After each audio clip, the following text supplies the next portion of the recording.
heavy GT flares. Clint here again with another tutorial video.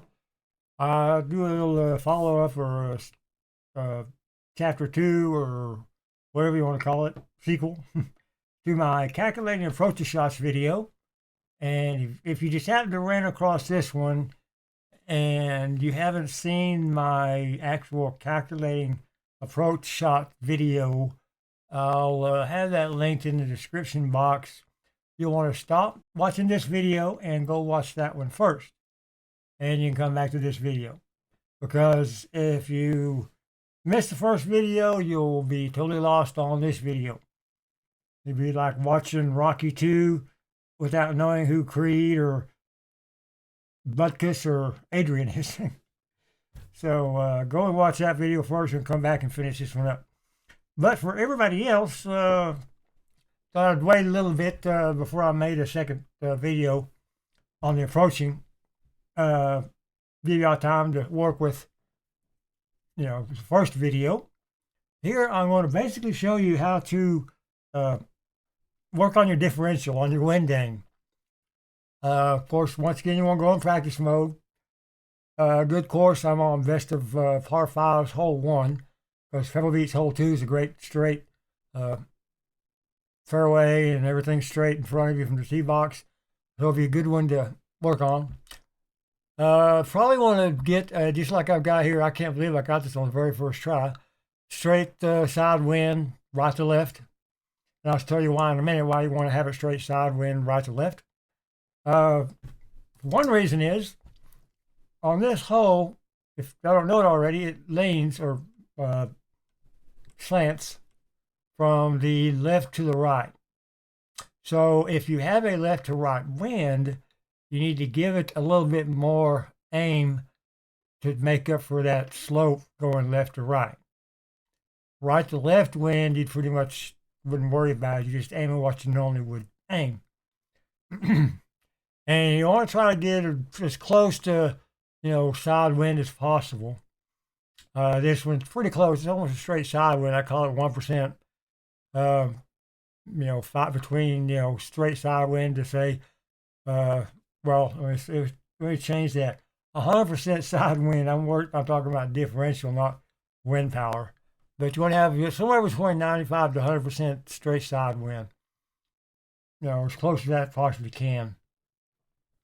But anyway, and of course, like I said, practice mode. The first time I've got, I've got my numbers here. Like, once again, if you haven't watched my first video, why ain't you yet? I told you to. But I know I got this all calibrated and everything, but I want to act like I have no idea what these numbers are going to be. All right? So what I will do is, I will leave it in the pen, and whenever I hit it, I'll try to either hit the ding or hit it a smidgen late.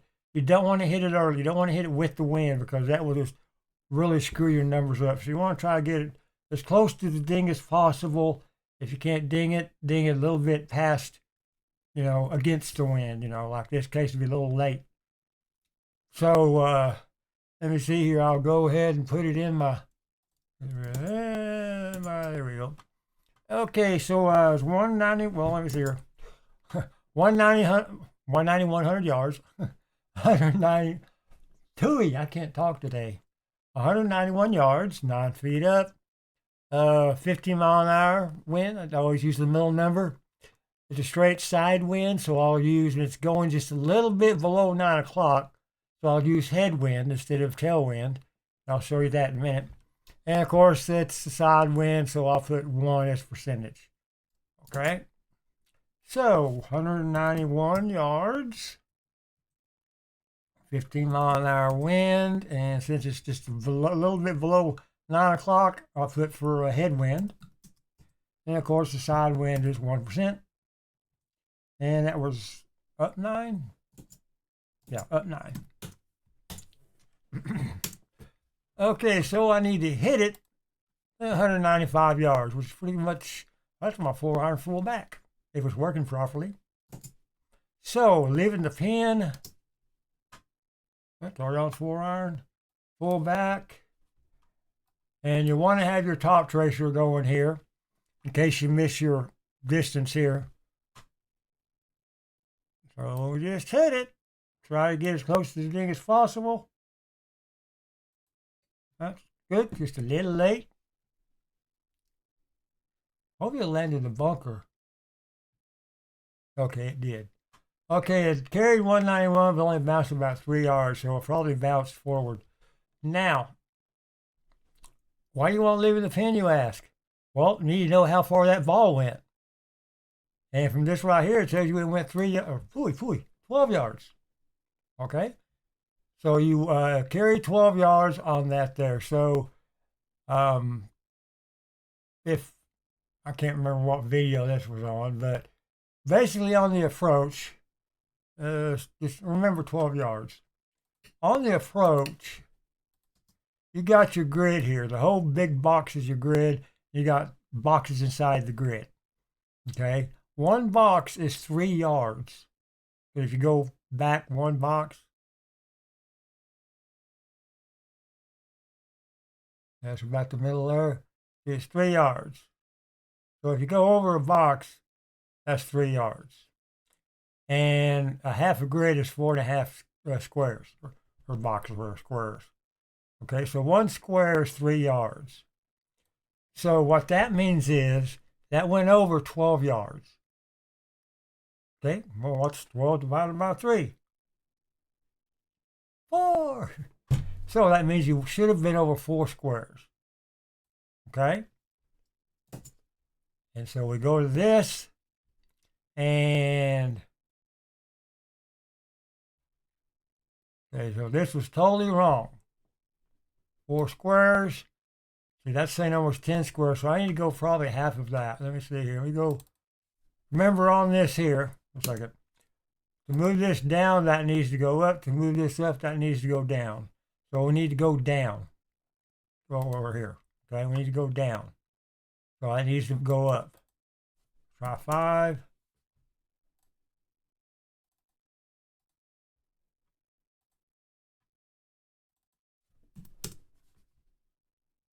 Okay. 6.5, go a little further. Okay, 436. That's pretty good. Okay. So side wind. And another thing, chill real quick. During my first video, I told you I used headwinds for this one. This one was tailwind, sideways, and this one was punches. That is true 90% of the time. Okay, just like, you know me, I do my videos to where I'll show you how to make it work with your equipment, your ball, your clubs. Because when I first started watching, I've told the story before, I'd go watch videos, try to learn it, and find out that every single person that puts a video in there, it works great for his equipment, but it didn't quite work for mine, so I had to do a little adjusting every time. I'd use what they use on the base of it, and then I'd change this and that and the other to work, you know, with my equipment, my balls and my club. So I make my videos to where you know how to make it work for your ball and your clubs. Okay. So anyway, you've got 3 options here. Let's say you got 1, 2, and 3, and you can get the best that you can on all 3 of these. You know, the closest calibration. And then when you start playing, and you see that, well, for some reason on hole whatever, my tailwind sidewind aim always seems to be long, or well, not long, but too far out. So maybe I need on this hole, maybe I need to go to number 1 aim, you know, or it's too far out, way too far out. So maybe I need to use number 3 aim on this hole, you know. And also, like I said, on the slope, you know, sloping, 4 squares will work good going this direction. If I'm coming back this direction because of the slope, I might want to go 4.5 squares. Okay, so it depends on the green, depends on the hole, but that's what the notepad is for. And so that's about 436. So let me move it. Let me go ahead and go 436 just to see what happens. which is about 4 1/4. 4 iron, 4 back. I'll leave the pin in. Yeah.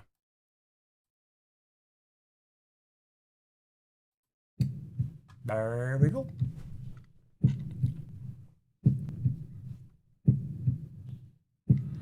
Okay, now I am 2 yards, about a square.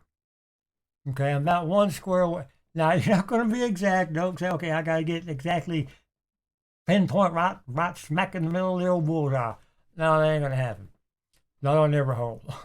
If you can get a heartbeat, if you can get within, that 9.9 heartbeat range, then, I would probably say, okay, I'm good with that. But if you really want to be, I did just a hair late, which I wanted to.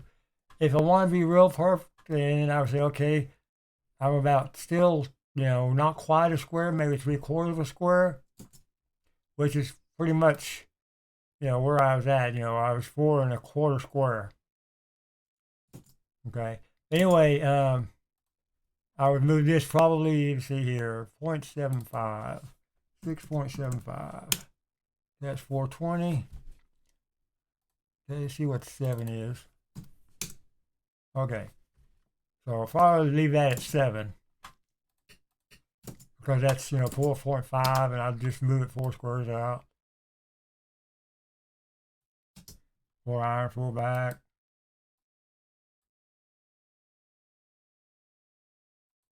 Hit a hair late. I am a little bit of an off dinger, not a whole lot. I try to, miss ding it just a little bit past, against the wind. So, but that's why. That's how you would calibrate your wind there. Okay, and then you can just stick with this, and then go to something with a headwind, and see what works with your headwinds. Okay, and then do the same thing with your punches. And of course the butt aim, which is, like I said earlier, that's on my calculating approach shots. And if you haven't went back to watch that video yet, you're not listening. All right, but that's basically how you would do that. Just, I find this to be a good, you might find another that's better. But the reason I wanted to go to the bunker, like I said, that way I got a pretty good distance of, how far. That way, if I landed in the green, did it maybe, bounce this way, or did it bounce that way, or what? But in the bunker, you're not going to, it's not going to bounce a whole lot to the left or right. If it does, it's going to be just a little bit. So that's why I want to be in the bunker. So, when you get on this hole, it's easy to get to. It's the first hole on the best of par 5s. And try to get a good, straight side wind to the left. And, because you want, like I said, going to the right, you wouldn't get an accurate number because you'd have to figure that slope. Okay. So you want to get a good side wind to the left on the first hole of best of par 5s. Okay. And like I brought up earlier on the notepad, I also made a video about that is now available through an application, which means it's not inside the game, where if you're playing with somebody, you get a 15, 10-second timer. I don't know what it was. And also you can only note the course that you're on, and the old best of courses, it doesn't carry over. So on I'll bring up the application here for the notebook. So your best of courses, if you make a note, like say Pebble Beach, I'm on hole 2, Pebble Beach.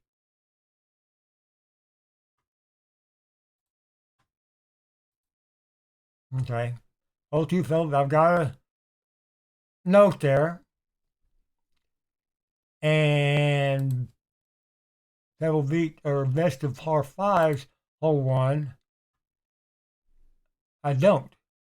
So, because it don't carry over. So whatever note I had on Pebble Beach hole 2, was I on hole 2? I didn't think I had a note on Pebble Beach hole 2. Let's try it again.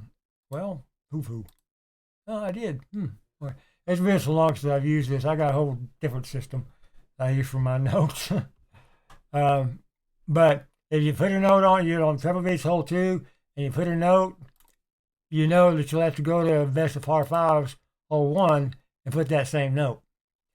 Now, I said, how in the heck am I to remember what holes are on what best ofs? Well, there you go. These are all the best ofs. Got best of par 3s, 4s, 5s, famous and hardest. Of course, the ones that aren't in the best ofs are Erin Hills, Oakmont, Wolf Creek, Tour 5s, and PGA National. And you can take a screenshot of this, or just pause it and mark it down, or I just sit here and wait about 15 minutes and let you mark it down.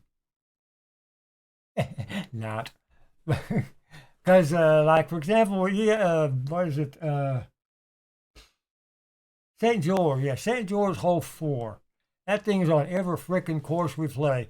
St. George, it's on best of par 4s, famous, and hardest. So if you make a note on St. George hole 4, you've got 3 other courses to make that same note on. So, you know, say you're playing, get these side by side. That's not on 3. So say you're playing St. George.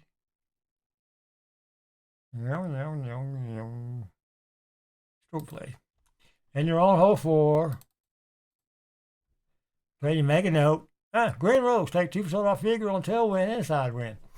Okay. Well, I made that note and I said, okay, now I gotta go to best of par 4s. And that would be hole 3. And make that snug note there. Now I need to go to best of famous hole 5. Right? And make that note there. And then go best of hardest hole 6. Make that same note. Or do what I would do. It would be, make the note in like Microsoft Word or your regular computer's notepad or whatever, and just copy and paste onto each one. That way I ain't got to type it over and over and over and over again. Or you can use this right here, and any notes you've already got, you can just copy and paste them, off, not playing the game, just doing it. I don't know why you're eating breakfast or something. But, and also, of course, on the best ofs, if you go to the back 9, I never finished this, but, you go to back 9, and when you go to your first hole, it doesn't show hole 10, it says hole 1. I started doing this, and I stopped. I don't use this anymore. So anyway, what I was saying was, hole 10, if you're playing it, it actually shows as hole 1. Hole 11 is actually hole 2. Hole 12 is actually hole 3, and so on and so on. You might want to, finish that up if you want. That way, when you're actually playing, best of par 4s, and you're on hole 13, and you make a note on congressional 18, you need to go to best of hardest or best of par 4s, hole 4. That's the hole that you'd be on. Okay. So, or you'd be on, well, no, let me say that the other way. It shows to be a hole 4, but you're actually on hole 13. There we go. I said it backwards the first time. So you know to go to hole 13 to make that note instead of hole 4, which will say hole 4 on the game. So I guess that unconfused you. But you can make a copy of that, screenshot it, pause it, whatever. And as long as they don't change their best of courses, then this will work for you. Okay. Now on the, well, I got one more thing I want to go over. I've gone over this on, I think it might have been, which is another video if you haven't seen, it would be one you need to look at. Video I made a long time ago. It was one of my things, I don't know, second or third video a couple of years ago. Learning your clubs. How I went through and learned the yardage on my clubs, each club. And with, flat, half back, full back, all that. Well, this is what I use for my backspins. Okay, just a little screenshot blowing up from gameplay. Of course, the green dot is the default, flat line. Flat line, beep. And for me, each dimple, as I mean by full dimple, is 2 clicks. Okay. Of course, you can't see this down here; it's a little blurred out, but you're not worried about that one. Now, instead of going over here and clicking down, because you need to get a perfect click every single time, because you might short click or long click, it'll you can tell it by the way this little green dot moves. What I did, instead of worrying about the clicks, I just count my little dimples here. So I put the 3 dots here. Of course, that's flat, like I said, defaulted. The next one down will be 2 back, which is 2 clicks. Of course, 2 clicks, 2 back. The quarter back, which is 2 clicks. The next full dimple down is half back, which is 4 clicks. And the next full dimple down is 6 clicks back, which is 3/4 backspin. Of course, all the way down is full back. The reason I started doing it this way is because, for the same reason I just said earlier, you try clicking the arrow, unless you click it perfectly every time, you're going to get a short click or a long click on your green dot. So I used to make everything uniformal. Okay, first dimple's quarter back. Second dimple's half back. Third dimple, 3/4 back. And all the way down full back. That way everything is universal. Okay? That way it works a lot better that way. For top spin, I don't know it's the same because you can tell the dimples are a little different. Because see, this full dimple here is right next to the green one when this one's not. So on this one, of course, the only thing I do top spin on is my 64 wedge. So I go ahead and just do 4 clicks or all the way up for full top. And that's the only 2 I use for my 64 wedge is half top and full top. And that's in my video, Learning Your 64 Wedge, which I won't link because you can just find that one. It's about the same time I made all the others. Anyway, that I want to show you how I went to using backspin. And if you haven't learned anything from my videos, I love backspin because I like my ball stopping, where it lands. I don't want to, putting's hard enough, and so I don't want to add the putt into my approach too. So if that thing just falls from the air and lands and sticks right there, I'm happy. That's the way I want it to be. That way I can get the exact distance I want, get the ball landing where I want, and then I can worry about putting. So I'm either, 98% of the time on a regular shot, I'm either half back or 3/4 back or full back. Okay. The only thing I'm hitting flat on is my wedges. That's the only thing I hit flat. Well, my 3-iron, but that's just because of my 3-wood is, for example, if you hit your 3-wood, say under 90% power, you're not going to get it very much backspin because you're not hitting it that hard for the backspin, and that 3-wood is going to bounce and roll forever. So if my 3-wood is below 90%, then I'll go to my 3-iron and hit it flat just to lay up. Okay, so 3-irons are the only thing that I hit flat besides my wedges. Okie dokie. Now, let me see here. We've got that. Let's see. There. Okay, so back to this original video, just to recap. Go to this hole. Try to get you the straightest right to left side wind you can. Go ahead and use medium wind on your practice. Use medium wind, and leaving the pin, and see how far over it goes. And 1 square is 3 yards. So as you know, I was 12 yards away, so that means I was 4 squares away. So move it over 4 squares. It was 7 feet away from the pin. So that's how you can calibrate your wind differential. And you can start just using on tailwinds and side winds. For me, seems to go farther of an arc than a headwind. That's why I separated the two. So then you might want to go back and get restart and try to get, like, say, a headwind that's, I would say, no more than 50%. Well, I'm sorry, no less than 50%. 50% is like, halfway between 6 o'clock and 9 o'clock, or halfway between 6 o'clock and 3 o'clock. Somewhere between, around 50%, 55%, something that's in the middle. And then see what your headwind does compared to your tailwind side wind. And your punches are probably, just like I said in the other video, it's either 0.75 or times 0.75 one of the of my headwind. Okay, so that should be times 0.75 or whatever your headwind is, and then of course your putt aim. And if you don't know what your putt aim is, then you still ain't going back and watch that first video I told you to watch. Go watch it. All right.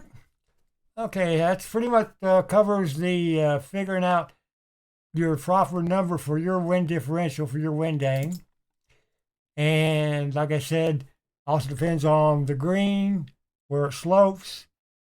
Also wind. Let's say I got a 30 mile an hour. Anything over 25 miles an hour, you want to add at least another square. At least. Especially on a side wind.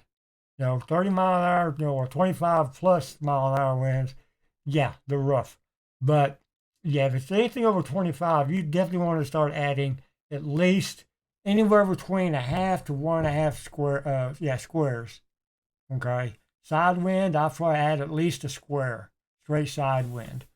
If it's a headwind that's, say, it's pushing back at you, say, about 80% differential, which means 80% left to right, then I would probably maybe add a square. But 25 mile an hour winds plus is the ones where you're going to have to start adding a little bit to your aim. Alrighty. Well, I believe that about covers it. I do appreciate you watching my videos, and have any questions or comments, put them in below. And like I said, I'll link the my calculating approach shots and my old learning your club shots, and I'll link the how to get the notebook application if you haven't done that yet. And remember, you have to have the notebook, have purchased it, or you need to purchase it, and then you can get the application. Now, I'll link that also in the description box. All right, well, y'all have a great day.